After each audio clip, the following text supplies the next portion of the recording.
दोस्तों नमस्कार, मेरा नाम है मिलाप गुप्ता और आप मुझे देख रहे हैं आपके अपने favourite YouTube channel English with मिलाप पर। दोस्तों आज मैं आपसे वादा करता हूं कि मैं आपको सभी टेंसेस सिखा दूंगा सिर्फ एक ही वीडियो में, लेकिन आपको भी एक वादा करना पड़ेगा कि आप वीडियो को पूरा एंड तक जरूर देखना। और मैं विश्वास के साथ कह सकता हूं कि अब तक आप अगर इंग्लिश नहीं बोल पाए हैं तो उसका रीजन सिर्फ एक ही है कि आपने टेंसेस को रटा है।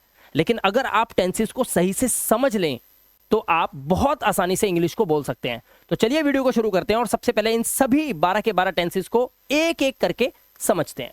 सबसे पहली बात, जब भी आप टेंसेस को शुरुआत करेंगे तो आपको उसका एक स्ट्रक्चर पता होना चाहिए, जो बेस स्ट्रक्चर होता है। देखिए, वो होता है हमारा सब्जेक्ट, उसके बाद हमारी होती है वर्ब यानी कि क्रिया, और उसके बाद होता है हमारा ऑब्जेक्ट। ये हमारा एक नॉर्मल स्ट्रक्चर होता है किसी भी सेंटेंस को, किसी भी टेंस के सेंटेंस को बनाने का। ठीक है, अब यहां पर आप समझ लीजिए कि वर्ब को दो भागों में डिवाइड कर दिया। कौन कौन सी? एक तो है समय, जो कि आपको टाइम बताएगी, यानी कि सब्जेक्ट जिसने वो काम किया है, वो किस समय में वो काम किया है, वो बताती है हमारी ये हेल्पिंग वर्ब्स, जैसे कि is, am, are, do, does, has, have, was, were, did, had, will, shall. ये जितनी भी आप हेल्पिंग वर्ब्स देख रहे हैं, इनको कहीं ना कहीं आपने देखा होगा, किताब में पढ़ा होगा, या फिर कभी कभी कुछ कुछ वर्ड्स याद करे होंगे या आपने बोला होगा। इनसे आप समय का पता लगाते हैं कि सब्जेक्ट ने जो काम किया वो किस समय में किया। इसको हम बोलते हैं हेल्पिंग वर्ब, यानी कि एच वी। अगर हम इसको बोलें तो ये होती है हेल्पिंग वर्ब एच वी। ठीक है, जो कि आप इस वीडियो में देखेंगे तो एब्रीविएशन को आप समझ जाएंगे। दूसरा वर्ब का रूप होता है काम, यानी कि एक्शन, मेन वर्ब। इसको हम बोलते हैं एम वी, मेन वर्ब। जैसे learn, write, study, read, sleep, walk, इन सब के मतलब होते हैं। जैसे लर्न मतलब याद करना, राइट मतलब लिखना, लिखो तो राइट, पढ़ो स्टडी, रीड करो, किसी चीज को पढ़ो, किताब को पढ़ो, सो जाओ स्लीप, चलो वॉक। ये जो नाम है आप देख रहे हैं, ये है हमारी मेन वर्ब्स। तो सब्जेक्ट जब इन काम को करता है तो उस काम को करने का समय क्या था, समय क्या रहा था, वो इन वर्ड से हम पता लगा लेते हैं। तो अब आपने देखा कि हमने वर्ब को दो भागों में बांट लिया, एक है हमारी हेल्पिंग वर्ब्स और एक है हमारी मेन वर्ब्स। अब चलते हैं आगे। अब दोस्तों सारी बात आती है वर्ब पर कि हमारी मेन वर्ब होती कितनी है। हेल्पिंग वर्ब तो जो मैंने आपको दिखाई वो है, लेकिन मेन वर्ब कितनी होती है? दोस्तों मेन वर्ब बहुत होती है, लेकिन फिर भी अगर कोई मेरे से सवाल करता है कि सर एक नॉर्मल इंग्लिश बोलने के लिए, एक बच्चे के लिए, एक नॉर्मल बच्चे को इंग्लिश बोलने के लिए कितनी वर्ब्स आनी चाहिए, तो दोस्तों आपको अराउंड 400 to 500 वर्ब्स अगर मिनिमम भी पता है तो आप बहुत अच्छी खासी इंग्लिश को बोल सकते हो। लेकिन आपको यह पता होना चाहिए कि वर्ब्स और उनकी फॉर्म्स कितनी होती हैं। अभी तक आपने बुक्स वगैरह में देखा होगा, और कोई बहुत अचंभे वाली बात नहीं है कि आप ये जानते हो कि वर्ब्स की 3rd फॉर्म होती है, फर्स्ट, सेकंड और थर्ड। लेकिन आपको बता दूं दोस्तों, वर्ब की टोटल 5 फॉर्म्स होती हैं। मैं यहां पर आपको 5 की 5 फॉर्म समझाने वाला हूं, बड़े ध्यान से समझना। देखिए, वर्ब का मतलब क्या होता है? सबसे पहले अ वर्ड, यानी कि एक ऐसा शब्द, विच मतलब जो, डिस्क्राइब यानी कि वर्णन करता है, बताता है, डिस्क्राइब करता है, द एक्शन यानी कि काम, और वो काम करने की कला, यानी कि जिस काम को करना है वो काम को दर्शाने वाला, बताने वाला जो वर्ड होता है उसी को हम वर्ब बोलते हैं। यानी कि वर्ब मतलब सीधा सीधा होता है काम के होने की बात। अब वो काम क्या हो सकता है वो हम वर्ब को पढ़ के पता लगा लेते हैं। अब जैसे यहां पर देखिए, वर्ब की फर्स्ट फॉर्म, ये वर्ब की बेस फॉर्म होती है। जैसे अगर मैं आपको बोलूं जाओ तो इसको बोलेंगे इंग्लिश में गो। अगर मैं कहूंगा आओ तो इसे बोलेंगे कम। मैं कहूंगा पियो तो इसका मतलब होता है ड्रिंक। अगर मैं बोलूं चलो तो इसका मतलब होता है वॉक। तो ये होती है बेस फॉर्म। बेस फॉर्म मतलब प्रेजेंट फॉर्म। किसी भी वर्ब की बेस फॉर्म को बोलते हैं वर्ब की प्रेजेंट फॉर्म, और यहीं से उसकी हिंदी बन जाती है। वर्ब की सेकंड फॉर्म होती है पास्ट फॉर्म। पास्ट फॉर्म मतलब अगर पास्ट फॉर्म लगी है, यानी कि वर्ब की सेकंड फॉर्म किसी सेंटेंस में लगी है, क्लियर बात है, बात बीते हुए समय की हुई है, बीते हुए समय में वो काम हुआ है। ठीक है, उसके बाद आती है वर्ब की थर्ड फॉर्म। ये तीन आपने देखी होंगी। वर्ब की थर्ड फॉर्म मतलब पास्ट पार्टिसिपल फॉर्म। देखो, पास्ट पार्टिसिपल बोलते हैं, इस टेंशन में मत आओ क्या बोलते हैं, आप सिर्फ इतना समझ लो कि वर्ब की थर्ड फॉर्म इसको कहा जाता है जिसके अंदर ज्यादातर ईडी लग जाता है वर्ब के साथ। ठीक है, और बाकी विस्तार से अभी आपको समझाऊंगा। उसके बाद आती है वर्ब की फोर्थ फॉर्म। वर्ब की फोर्थ फॉर्म का मतलब होता है प्रेजेंट पार्टिसिपल। इसको पहचानना बहुत आसान है। जो हमारी बेस फॉर्म होती है ना, इसमें अगर आप, यानी कि वर्ब की फर्स्ट फॉर्म में अगर आप आईएनजी लगा दो तो वो बन जाता है हमारा प्रेजेंट पार्टिसिपल। इसको प्रेजेंट पार्टिसिपल बोलते हैं ग्रामर की लैंग्वेज में। बच्चे घबरा जाते हैं। आज आप समझ लो इसको, अगर किसी वर्ब में आईएनजी लगा है, प्रेजेंट पार्टिसिपल वर्ब है वो, ठीक है। उसके बाद लास्ट हमारा ये आती है वर्ब की फिफ्थ फॉर्म, ये होती है सिंगुलर फॉर्म। नाम से ही आप समझ गए होंगे होता क्या है, जो हमारी मेन वर्ब की फर्स्ट फॉर्म होती है ना, इसमें हम एस या ई एस को ऐड कर देते हैं, और जब ऐसा करते हैं तो हम उसे बोलते हैं वर्ब की फिफ्थ फॉर्म। अब वर्ब की फर्स्ट फॉर्म और फिफ्थ फॉर्म बिल्कुल देखने में एक जैसी लगती है, फर्क होता है एस और ई एस का। ऐसा क्यों होता है? देखिए, वर्ब की बेस फॉर्म का यूज हम प्रेजेंट फॉर्म के रूप में तब करते हैं जब हमारा सब्जेक्ट ध्यान से सुनना, हमारा सब्जेक्ट होता है आई, यू, वी, दे, और कोई लिख देता हूं मैं हिंदी में, कोई दो नाम, टू नेम्स, दो नाम, या फिर टू नाउन्स यानी कि दो नाउन, ठीक है। इनके साथ हमेशा वर्ब की फर्स्ट फॉर्म लगती है बिना एस ई एस के। सिंगुलर फॉर्म मतलब जैसे ही, शी, इट और एनी नेम, कोई एक नेम, कोई एक नाम या फिर कोई एक नाउन अगर लगा हो तो वर्ब के साथ एस या ई एस लगता है, यानी कि उसके साथ वर्ब की फिफ्थ फॉर्म लगती है। तो आई, यू, वी, दे और एनी प्लूरल नेम्स, जैसे दो नाम हो या दो नाउन एक साथ दे रखे हो, उनके साथ आप लगाएंगे सिंपल वर्ब की फर्स्ट फॉर्म। और वर्ब की फिफ्थ फॉर्म जिसमें वर्ब के साथ एस या ई एस को लगाया जाता है, वो आप लगाएंगे तब जब आपका सब्जेक्ट ही, शी, इट या कोई एक नाम या कोई एक नाउन होगा।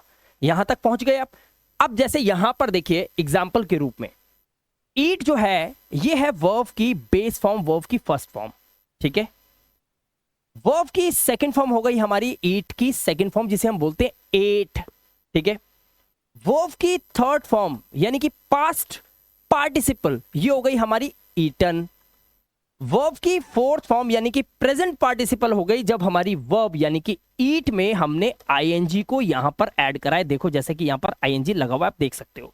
सभी वर्ब के साथ ऐसा ही किया जाता है। उसके बाद वर्ब की फिफ्थ फॉर्म हम तब करते हैं जब हमने ईट के साथ यहां पर देखो एस लगा दिया, यानी कि एस ई एस लगा, तो ये हो गई वर्ब की फिफ्थ फॉर्म। तो यहां पर इस तरह से आपको इन टेंसेस के अंदर ना वर्ब्स को चेंज करना होता है। क्लियर हो गई बात? बिल्कुल पिक्चर साफ है आपके सामने, ठीक है। यहां तक समझ आ गया? अब और आगे समझाता हूं। चलिए अब ना कुछ वर्ब्स को अच्छे से समझ लेते हैं, एग्जाम्पल से और अच्छा समझ में आ जाएगा। जैसे देखिए, जाना, कहीं पे जाना, जाने की इंग्लिश होती है गो, यानी कि जाओ, गो, जाना के लिए टू लगा दो, टू गो, जाना। वर्ब की सेकंड फॉर्म, गो की सेकंड फॉर्म होती है वेंट, थर्ड फॉर्म होती है गॉन, फोर्थ फॉर्म गो में आईएनजी लगा हुआ है, देखो गो में आईएनजी लगा हुआ है, ये वर्ब की फोर्थ फॉर्म होती है। बड़े ध्यान से समझना, ठीक है। और जब गो में हमने ई एस लगा दिया तो ये वर्ब की फिफ्थ फॉर्म बन गई, ठीक है। इसी तरह से करना तो होता है टू प्लस डू, करना। सेकेंड फॉर्म में डिड, थर्ड फॉर्म में डन। डू में जब आईएनजी लगाया तो फोर्थ फॉर्म बन गई, यानी कि प्रेजेंट पार्टिसिपल। और उसके बाद हमारी वर्ब की फिफ्थ फॉर्म जब डू में हमने ई एस लगा दिया। उसी तरह से आना, किसी को बुलाते ना आओ, तो कम, तो टू कम का मतलब आना।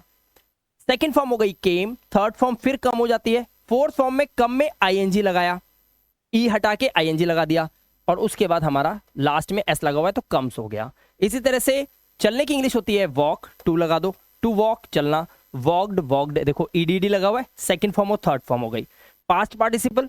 और ये हमारी हो गई वॉक्ड, यानी कि ईडी लगकर। उसके बाद वॉक में जब आईएनजी लगा तो हमारी प्रेजेंट पार्टिसिपल हो गई, यहां पर वर्ब में आईएनजी लगी हुई है, और यहां पर एस लग गया तो ये वॉक में एस लग गया, वॉक्स हो गया, ये फिफ्थ फॉर्म है। ऐसे ही दौड़ना, दौड़ना मतलब टू रन, रन मतलब दौड़ा, ये दौड़ना, ये दौड़ता है।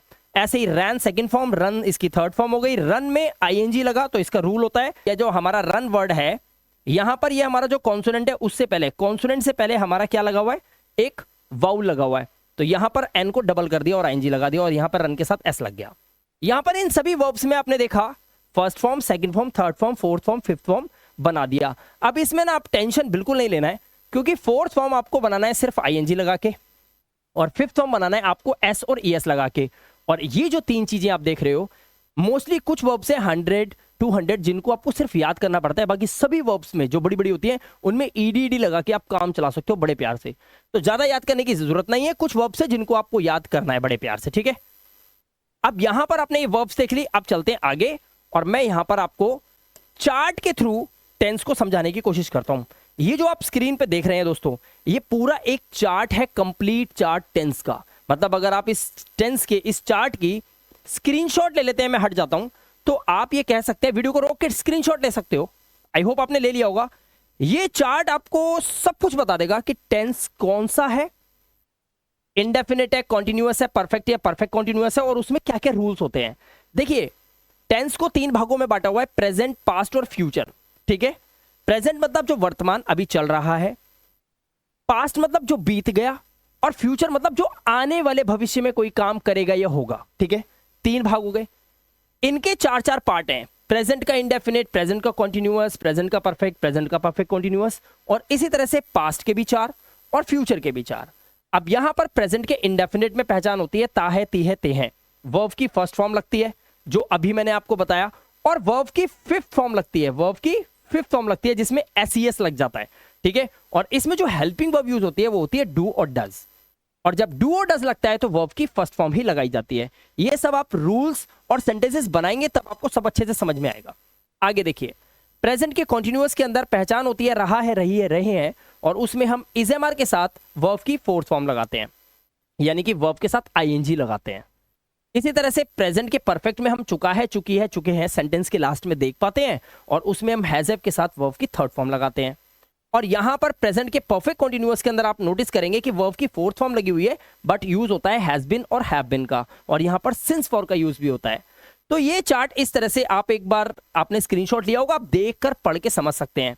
लेकिन अब हम इन्हें बारीकी से समझते हैं एक एक करके कि कैसे इन टेंसेस को पहचान सकते हैं, कौन सी हेल्पिंग वर्ब कब लगेगी, ये आपको याद कैसे रहे, आप इसको अपने दिमाग में कैसे इनकलकेट कर सकते हैं। आइए देखते हैं। अब यहां पर सेंटेंस के माध्यम से मैं आपको एक एक करके स्टेप बाय स्टेप समझाऊंगा, ध्यान से देखिए। सबसे पहले सिंपल प्रेजेंट, यहां पर हमने क्या लगाया, देखिए हमने कहा हमारा सब्जेक्ट आएगा, सब्जेक्ट के बाद हमारी वर्ब की फर्स्ट फॉर्म आएगी, या फिर हमारी वर्ब की फिफ्थ फॉर्म आएगी। अब आप समझ गए होंगे वर्ब की फर्स्ट फॉर्म मैं क्या कहना चाह रहा हूं, और वर्ब की फिफ्थ फॉर्म यानी कि वर्ब के साथ एस या ईएस लगाने की बात हो रही है। उसके बाद हमारा ऑब्जेक्ट होता है, जैसे मैं स्कूल जाता हूं। अब देखिए, जब भी मैंने क्या बोला था आपको याद रखना है ही का, शी का, इट का, और एक नाम का या नाउन का, ठीक है, इसका याद रखना है। मैं क्या है, मैं का मतलब होता है आई, तो इसमें से आई तो नहीं है, तो वर्ब की फर्स्ट फॉर्म लग जाएगी, तो आई गो टू स्कूल हो गया। मैं स्कूल नहीं जाता हूं, जब इसका नेगेटिव बनाएंगे तो आई के साथ डू नॉट का यूज करेंगे, I don't go to school. अगर ही शी इट में से अगर यहां पर होता कि वह स्कूल जाती है या वह स्कूल जाता है, तो हम यहां पर बोलते, जैसे मान लो हमें बोलना है शी, तो हम गो के साथ लगा देते ES, she goes to school. और जब इसका मैं नेगेटिव बनाता तो यहां पर डोंट की जगह मैं क्या लगा देता, मैं लगा देता डजंट, डज नॉट, यानी कि शी डज नॉट, और फिर मैं लगाता गो टू स्कूल। इस तरह से इस सेंटेंस को बना देता। क्या मैं स्कूल जाता हूं, जब आप किसी से सवाल पूछते हैं तो आपको हेल्पिंग वर्ब डू डज को बाहर निकालना होता है, तो do I go to school, क्या मैं स्कूल जाता हूं। अब यहां पर देखिए सिंपल पास्ट में, सिंपल पास्ट यानी कि पास्ट इंडेफिनिट टेंस के अंदर सब्जेक्ट के बाद सीधा लगती है वर्ब की सेकंड फॉर्म, बीते हुए समय की बात हो रही है, ऑब्जेक्ट। जैसे मैं स्कूल गया था, आई वेंट टू स्कूल। मैं स्कूल नहीं गया था, I did not go to school, तो यहां पे डिड नॉट का यूज होता है। क्या मैं स्कूल गया था, did I go to school. क्या वह स्कूल गई थी, did she go to school. क्या आपने चाय पी, डिड यू टेक टी। क्या आपने मेरा काम किया, did you do my work. इस तरह से आप सेंटेंस को बना सकते हैं। अब यहां पे देखिए, सिंपल फ्यूचर के अंदर आपको क्या लगाना है, विल के साथ वर्ब की फर्स्ट फॉर्म, यानी कि फ्यूचर इंडेफिनिट टेंस के अंदर। जैसे मैं स्कूल जाऊंगा तो I will go to school, तो विल के साथ वर्ब की फर्स्ट फॉर्म। मैं स्कूल नहीं जाऊंगा, विल के बाद नॉट लग गया, I will not go to school. क्या मैं स्कूल जाऊंगा, तो आई विल नहीं, क्या मैं, यहां पे सवाल है, तो यहां पर अब आपको क्या करना है, विल को बाहर निकालना है, तो आपका बनेगा will I go to, will I go to school. तो ये ऐसे नहीं बनेगा, ये बनेगा क्या मैं स्कूल जाऊंगा, will I go to school. इस तरह से आप इस सेंटेंस को बनाओगे। अगर आप इसको ये बोलना है क्या मैं स्कूल नहीं जाऊंगा, क्या मैं स्कूल नहीं जाऊंगा, तब आप बोलेंगे will I not go to school. कैसे बनाएंगे, will I not go to school, इस तरह से आप इसको बनाएंगे और क्वेश्चन मार्क लगाएंगे। ठीक है, तो यहां पर आपने देखे सारे आपने सिंपल प्रेजेंट, सिंपल पास्ट और सिंपल फ्यूचर, इनडेफिनिट देख लिया। अब चलिए आगे चलते हैं, अब आपको लेके चलते हैं कॉन्टिन्यूअस में। अब यहां पर क्या करना है, बहुत ही सिंपल है, वर्ब की फोर्थ फॉर्म का यूज होगा। वर्ब की फोर्थ फॉर्म, वर्ब की फोर्थ फॉर्म, और यहां भी है वर्ब की फोर्थ फॉर्म। ध्यान से देखो, मैं स्कूल जा रहा हूं तो I am going to school, इस तरह से। मैं स्कूल जा रहा था करना है तो कुछ नहीं करना, बस जहां पे एम लगा हुआ एम हटाया, यहां पर वॉज लगा दिया तो हो गया I was going to school, past की बात हो गई। मैं स्कूल जा रहा होऊंगा तो अब लगाएंगे विल बी, क्योंकि फ्यूचर में आने वाले समय में आप स्कूल जा रहे होंगे, I will be going to school. ठीक है, अगर आपको बोलना है एक एग्जाम्पल, आई एम डांसिंग, मतलब क्या हुआ, मैं नाच रहा हूं। अगर मुझे बोलना है मैं नाच रहा था तो मुझे कुछ नहीं करना, मैं कर दूंगा आई वॉज डांसिंग, मैं एम हटा दूंगा। ठीक है, और अगर मुझे बोलना है मैं नाच रहा होऊंगा 3 साल बाद या फ्यूचर में, तो मैं बोलूंगा आई विल बी और फिर वही सेम डांसिंग, यानी कि वर्ब की फोर्थ फॉर्म लगाऊंगा मैं। ठीक है, कॉन्टिन्यूअस में। अब आ जाता है प्रेजेंट का परफेक्ट टेंस, यानी कि एक ऐसा समय जो हो चुका है, ऐसा काम जो हो गया है या शुरू हो चुका है, तब आप इसका यूज करते हैं चुका है के सेंस में। तो आप सब्जेक्ट के साथ हैज और हैव लगाते हैं। हैज लगता है ही शी इट और थर्ड पर्सन सिंगुलर नाउन या किसी भी नाउन या नेम के साथ। सिंगुलर, जैसे मैं स्कूल जा चुका हूं तो मैं बोलूंगा I have gone to school. मैं स्कूल जा चुका था, पास्ट में हैड के साथ वर्ब की थर्ड फॉर्म लगाएंगे पास्ट परफेक्ट में, तो मैं बोलूंगा I had gone to school. वह स्कूल जा चुकी थी, she had gone to school. Mummy खाना बना चुकी थी, mom had cooked food. Papa office पहुंच चुके थे, फादर हैड रीच्ड ऑफिस। इस तरह से बना लोगे। अगर फ्यूचर परफेक्ट में बोलना है आपको कि ये काम हो चुका होगा, मैं अगर ये बोलूं 3 साल बाद मैं आपको टेंस सिखा चुका होऊंगा, तो मैं बोलूंगा आफ्टर 3 years, 3 साल बाद। आई विल हैव टॉट, टॉट मैंने क्या लगाया, वर्ब की थर्ड फॉर्म लगाई। क्यों लगती है, क्योंकि ये परफेक्ट है। परफेक्ट के अंदर वर्ब की थर्ड फॉर्म आपको देखने के लिए मिलेगी, ये देखो आप। ठीक है, तो मैं बोलूंगा I will have taught you, मैं आपको सिखा चुका होऊंगा क्या, टेंसेस। तो मैं बोलूंगा after 3 years I will have taught you tenses. इसी तरह से यहां पर मैं स्कूल जा चुका हूंगा तो मैं बोलूंगा I will have gone to school, verb की थर्ड फॉर्म। बहुत ही सिंपल है, एक एक सेंटेंस से मैंने एग्जांपल दिया है, आप इसको चाहो तो खुद से एक एक सेंटेंस बना बनाकर और इसकी प्रैक्टिस कर सकते हो। ठीक है, अब चलते हैं आगे। देखिए, अब आ गया हमारा present perfect continuous, past perfect continuous और फ्यूचर परफेक्ट कॉन्टिन्यूअस टेंस। अब यहां पर क्या करना है, ध्यान से देखिए और समझना है। देखिए, मैं 2 दिन से घूम रहा हूं, यहां पर आपको याद रखना है, अगर मैं बोलूं कि मैं घूम रहा हूं तो मैं बोलूंगा आई एम वॉकिंग। ठीक है, लेकिन जब इसमें समय जुड़ जाता है कि कितने समय से ये काम हो रहा है, यानी कि पास्ट में भी कुछ काम हो गया, अब भी वो काम चल रहा है और आगे भी चलता रहेगा, ऐसे सेंस में मैं 2 घंटे से घूम रहा हूं और अब भी घूम ही रहा हूं, तब मैं यूज करता हूं हैव बीन और हैज बीन का। देखिए यहां पर हैज और हैव के साथ बिन लगाना है, तो या तो हैज बिन बोलोगे या हैव बिन बोलोगे। मेन वर्ब के साथ आपको लगानी है आईएनजी, सिंस और फॉर का यूज करना है और आपका ऑब्जेक्ट। जैसे मैं 2 दिन से घूम रहा हूं तो I have been walking, main verb के साथ आईएनजी, फॉर 2 days। अब सवाल क्या आता है कि यहां पर फॉर क्यों आया, तो मैं आपको बता दूं दोस्तों कि जब भी आप पीरियड ऑफ टाइम की बात करते हैं, पीरियड ऑफ टाइम की, तब आपको फॉर का यूज करना होता है। जैसे 2 घंटे से तो मैं बोलूंगा फॉर 2 hours, 2 साल से फॉर 2 years, 2 महीने से फॉर 2 months, कुछ दिनों से फॉर अ फ्यू डेज, कुछ महीनों से फॉर अ फ्यू मंथ्स। तो आप फॉर अ फ्यू याद रखो, कुछ फॉर अ फ्यू। ठीक है, लेकिन आपको सिंस का अगर प्रयोग करना है तो यहां पर आपको पॉइंट ऑफ टाइम बताना पड़ेगा। जैसे सिंस मंडे, यानी कि सोमवार से, पॉइंट आ गया। सिंस चाइल्डहुड, मतलब बचपन से, इस तरह से। सिंस सुबह से, तो मैं लिखूंगा सिंस मॉर्निंग, सुबह से। इस तरह से सिंस का यूज करते हैं। अच्छा, 2 बजे से, 2 बजे से एक पॉइंट है ना, 2 बजे, कभी तो 2 बजे होंगे, एक पॉइंट पे बजे होंगे, उस समय से, पॉइंट ऑफ टाइम के लिए सिंस 2 o'clock। ठीक है, क्लियर हो गई बात। 2 बजे से 4 बजे से सिंस लगाओ। आगे देखो, मैं 2 दिन से घूम रहा था। जब मैंने बोला रहा था, मैंने कुछ नहीं करा, मैंने यहां पर हैज हैव का यूज है। यहां पर आपको हैड बीन लगाना होता है, सिंगल होता है हैड, सबके साथ लगा दो। I had been walking for 2 days. Future के अंदर विल हैव होता है, क्या होता है? विल हैव, क्योंकि फ्यूचर है। फ्यूचर के अंदर विल हैव लगा के बिन लगाना है। जैसे मैं 2 दिन से घूम रहा हूंगा, तो I will have been walking for 2 days. ठीक है। वो सुबह से खेल रही होगी, कैसे बनाओगे? वो मतलब लड़की है तो शी, उसके बाद मैं लगाऊंगा will have, she will have been, वह सुबह से खेल रही होगी, she will have been playing. अब हमारी मेन वर्ब क्या है? प्ले। प्ले में लगा देंगे ING. She will have been playing, कब? सुबह से। अब मैं लगाऊंगा सिंस, तो मैं बोलूंगा सिंस मॉर्निंग, वह सुबह से खेल रही होगी। इस तरह से आप इन सेंटेंसेस को बड़े प्यार से बना सकते हैं।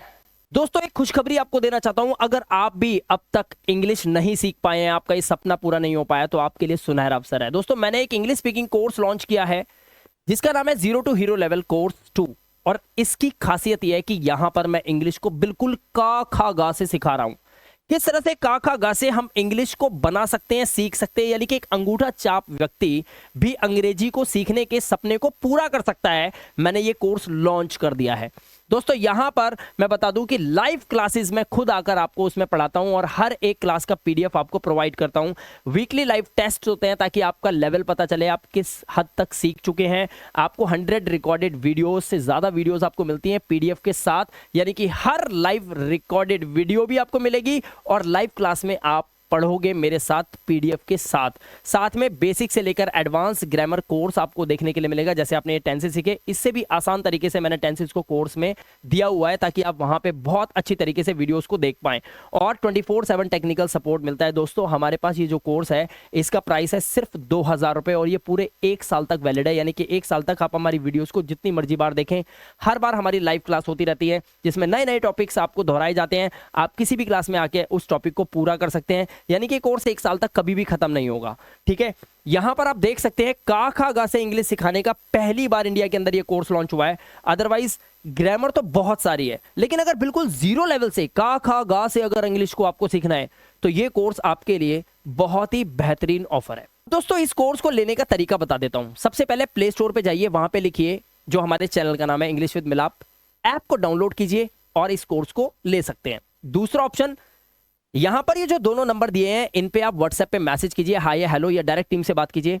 ऐप का लिंक लीजिए, ऐप को मोबाइल में डाउनलोड कीजिए और फिर इस कोर्स को ले सकते हैं पूरी जानकारी लेने के बाद। और तीसरा ऑप्शन, डायरेक्ट इस वीडियो के डिस्क्रिप्शन में जाइए, कोर्स का लिंक है, क्लिक कीजिए, ऐप डाउनलोड कीजिए और आ जाइए मेरी मास्टर क्लास के अंदर।